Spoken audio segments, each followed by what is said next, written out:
Good afternoon. This is your host Bhavya and welcome to Design Dialogues. Today we have the pleasure of speaking with Professor Charanjit Shah, the visionary founder and principal architect of Creative Group. Thank you for joining us, sir, today. It's an honor to have you. Thank you, sir. So before starting the questions, thank you, sir. Before starting the question, I would like to inform you that this interview will be published on the website of Fablis. So sign up to the Fablis website and you will get the access to watch this interview. So shall we proceed with the questions? Yeah, sure. Yes. So, sir, for the first question for the day is, how does the concept of treating buildings as living organisms influence your design process? How do the concept of treating building as living organism, Yes. okay, influence your design process? Yes. So my answer is that I always take any build form as living organism. First of all, the statement is that let us see the mass with any form which is like a mass of brick and concrete build form should not be treated as a mass of only brick and face, but as a living organism which breathes with the nature, embodied with the nature, and that is how you put soul into architecture. Architecture should not be taken as a dead mass, Kali maine, I've just made the building. But how to reflect that? You put soul into it and it starts breathing. That comes with a statement like three P's: place, people, and purpose. Architecture has to be defined that what is the place like, who are the people for which you are addressing, and what is the purpose like. So then, you evolve the process wherein you understand the socio-economic, cultural, religious, all aspects of the people and put that into the architecture, and then it is belongingness. Once any architecture which is belongingness to a place, people, and also the purpose, then you have a touch. Then when you have a touch, it starts, it breathes. It is mine. It's my baby. So it's like making any architecture, you are the mother.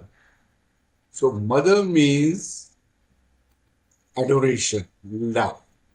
So any child which is like, getting an adoration and love as a motherhood, then definitely it will start breathing, it start vibrating. So that is my statement. If I say that anything, whatever you create, let's have that humanistic approach of motherhood. So, what a Okay? beautiful answer. Very, very, very beautifully answered. Yes. So, for the next question, how did you balance engineering precision with aesthetic appeal in the Chennai International Airport terminal design? See, if we talk about architecture will be only taken to the next level with engineering innovation. And particularly when you talk about large span structure, capacity building, where you have, sort of infrastructure projects which are iconic, dynamic. So there you need to have an interface between the engineering innovation to the architectural, you can say the vision. How do you look, it's like imagination beyond imagination. That is the technological advancement. So when there's an interface between the technology and also the architectural vision, you can create marvel. You can create iconic, dynamic works. So that was what in Chennai Airport, we used the maximum technology in the steel structures, did the largest cantilever in the world in any of the airport, which is like 25 meters, more than 80 feet. So how do you bring that technology probably in India? It's like global intervention. The technology has to be, which was earlier global, we transformed that to Indian, and then now we can probably say, yes, we can do that. So it is how the new innovative ideas, technologies, all things are brought into the architecture, then only you can say, yes, we are creating something which is beyond imagination. Yeah. Such a nice thing to hear, a lot of informative answers from you. So the next question, what were the biggest sustainability challenges and how were they addressed in this project? Sustainability, if you call, it has to be, it is challenge. There are no challenges. It is the process. Oh. Once you evolve any work which is sustainable, the process is the same. You need to create a sustainable architecture, which is called as green architecture, by way of passive ways of design, by how you place shape and size of the building, how to place the building, how does the building behave with the sun oscillation. It's a behavior of the sun. Then what are my climatical conditions where I am making the building? If it is a hot and dry climate like Delhi or any part of UP or composite climate, then I have to see that I protect my building from the harsh west sun.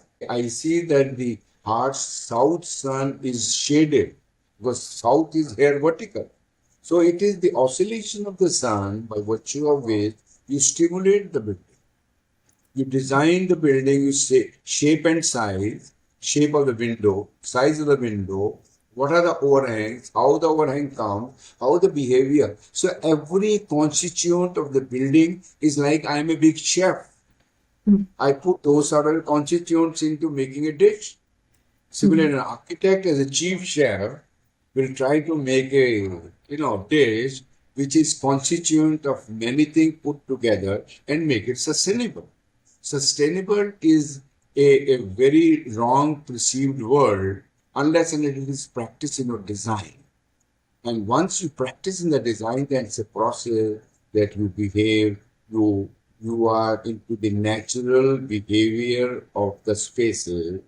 Is that you respect the sun movement, you respect the wind direction, you respect the water resource management. When you're talking about all natural resource management into the behavior of the spaces, that is what is called sustainable green architecture. Okay? So, how does this airport design set new benchmarks for future infrastructure projects in India? How does the airport design set new benchmark in the future infrastructure project of India? How do you? India is in new shaping, in new making. Abhina, so much of work, not only in airports, in railway station development, in waterways, in highways, in land ports, in intermodal hubs, last mile connectivity. It's like we are going to become in 2047 40 trillion economy. And we will be more than 100 crore people live in urban areas. That is the type of mindset change of people shifting from the rural areas to urban areas. Either we provide urban facilities in the rural areas, or both the things will club together and they are coming nearer to each other. For that, the intermodality is required. And aviation is one of the fastest travel movement, transportation system, which has to be there. So now what is happening particularly in India, beside large, metro stations, small satellite stations are coming, helipads are coming, small ATR, 72 plane can land on a small strip of about 1500 to 1800 meter long runway to about a 3 kilometer, long runway. So this sort of a things are happening where there's so much of work to be done, but there are challenges. There are challenges, soil condition, many more other comfort level, which needs to be addressed. So all these, I would say that we as from Creative Group, with my 55 years of an experience, we are now doing A to Z in aviation.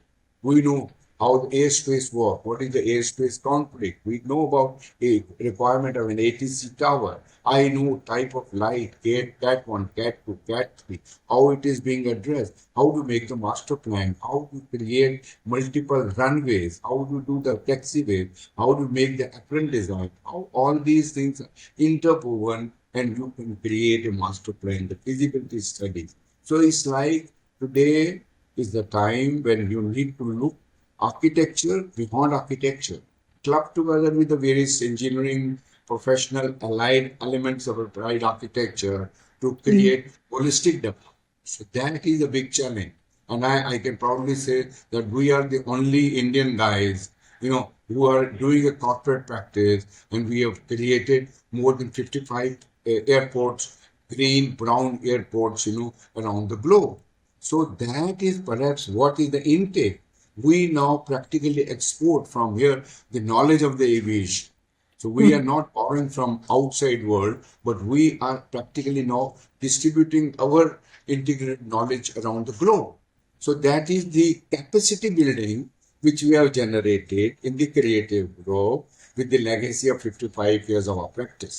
In what ways do research and experimentation shape your architectural solutions? What In what ways do research and experimentation shape your architectural solutions? what way do research and experimentation Yes. shape your architecture solution? So it's like every day is a research. Hmm. Every moment we are changing. We cannot be static minded. Yes. If I'm static, I cannot move ahead. But I don't say that I have to be nomadic, and neither I can be robotic. You need to see that the research is the byproduct of new innovation.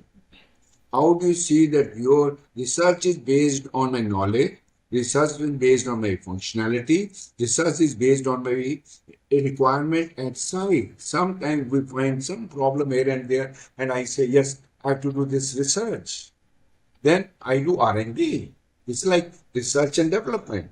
Something which is impossible, we create it possible. So these experiments are very necessary for the progressive mind and progressive state of development in any work, and Mhm. particularly to the infrastructure, because every day things are changing and I need to update myself with my own research. Okay? Yes. So, next question.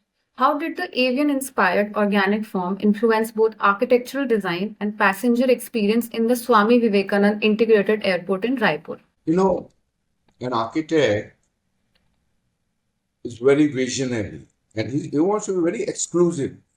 Hmm. Raipur is the capital of Chhattisgarh, Hmm. and Chhattisgarh is producing more than 50% of steel, and rest is being produced by Jamshedpur Tata. And second, Chhattisgarh's belongingness is, the Bastar art. How do you connect to Chhattisgarh is Bastar art, Bastar tribe. So this is how when we evolve a design, we come into the form, the complexity of the form, looking into the statehood. Statehood means steel. Steel means, let's see that we create a complexity of dynamism in the shape and size of the airport, which is very complex and which is speaking about the steel usage. So Hmm. we were tapped to you, and those are avians means like we're flying, and it's like a wings, and it's like one each avian shape of the this thing, and we shape out the airport like that. So that avian means to take off by air. So it's like airport. So symbolism. It's like now you're putting a sort of a purpose that once I come, oh yes, this is an airport. So other is that you come there, you say, oh, where does this airport is? It is like you put the Bastarar, then you say, yes, I'm at Raipur. I'm at Chhattisgarh. Put the local flavor. Once I put the local flavor, then it has a belongingness, a touch to me. Yes, it is indifferent. I don't have to put a tag on that this is the Raipur. By looking at the Chhattisgarh, the sculptures and the art and the crowd, you say, yes, I am in Chhattisgarh. So that is a type of architecture which needs to be projected. I probably say that this airport got 6 times the best airport in India award consecutively only because of these parameters. It's like a net zero airport. Okay, right. Next. Many congratulations on the award for this project. Thank you. So, sir, how did the cultural symbolism of Garuda shape not only influence the exterior design but also the experiential flow within the interiors? I think you probably asking this question for my convention facility, Gurur, in Congo Engineering College, Yeah. which was done, about 15 years, 20 years back, and one of the largest facility of, 5,000 capacity. And so when you're talking about these, structures, you need to give, some sort of a flying inspired building. That is Guru. So we took the Guru, shape out, make the wind like a Guru, and this 5,000 auditorium, which has one basketball court with 4 badminton courts, has 3 wings like Guru, like this. And then when you're putting like this, then one wing is another where you have 2 basketball court, another wing where you have another 2 basketball court. In between you have, like sorry, the badminton courts, and the basketball court, and also shipping out as a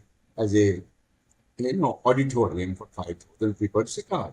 So that is how the evolution take place. That okay, I can segment it like people, 500 people can be there only sitting looking for one badminton match, or somebody about 1,000 people sitting with looking for the basketball court, or the 5,000 all students together and have a global conference. So this is how multiplicity of the uses and other things evolve the design, and that is how you put those factors from the exterior as well as in the interior, so it becomes very monolithic, holistic. So that is what it's all about.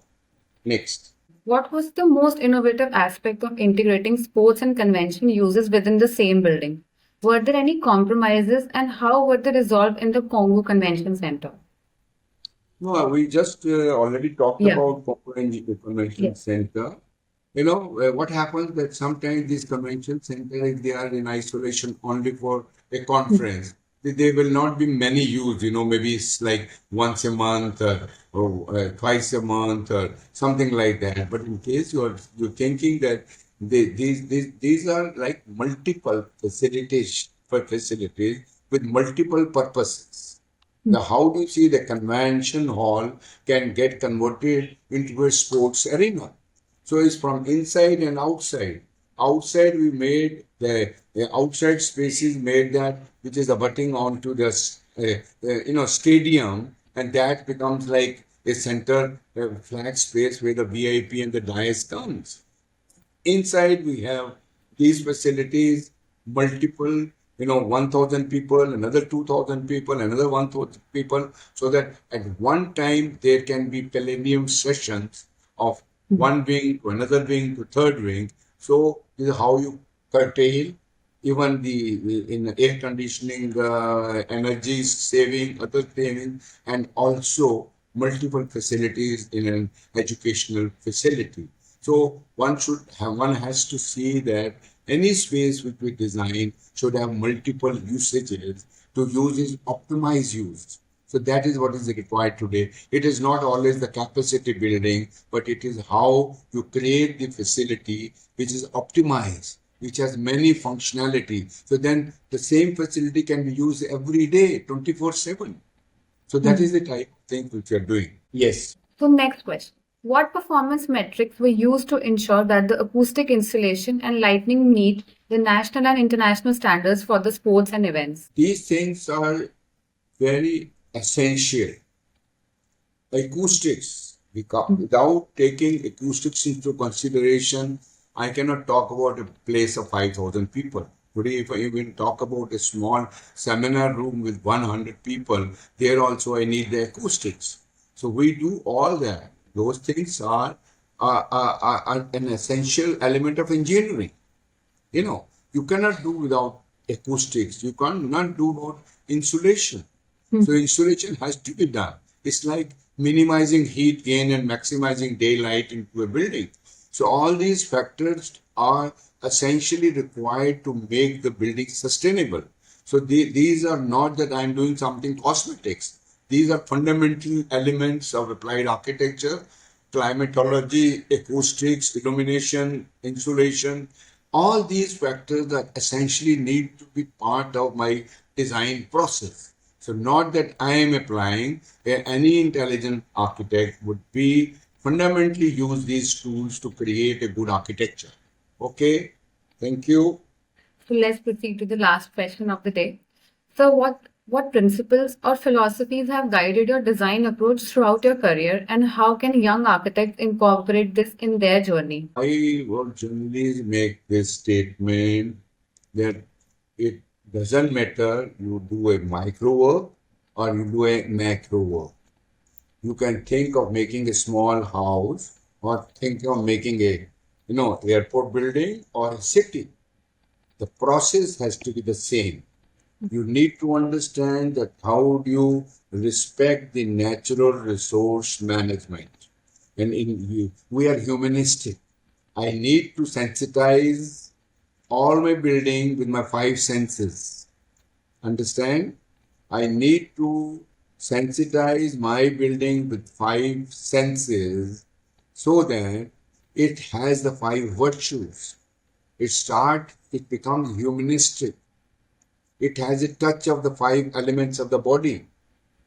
So when I create a thing which is like, generally architects are like miniature God. They are the creator. And if I behave like miniature, God-like, so I will not practically rape my mother earth. Today condition is that, in Guru Nanak's verses, we say, Pavan Guru, Pani Pita, Mata Dhat Mahat. I need to see that I respect Pavan. Pavan is air. And, Mata is my mother earth. And then I say the water, my Ganges. Today, the condition is that I am the mother earth. I am polluted. And today also in the paper, PM 2.5 rising to now 300. I am a passive smoker. I smoke 40 cigarettes in a day in a capital city of India.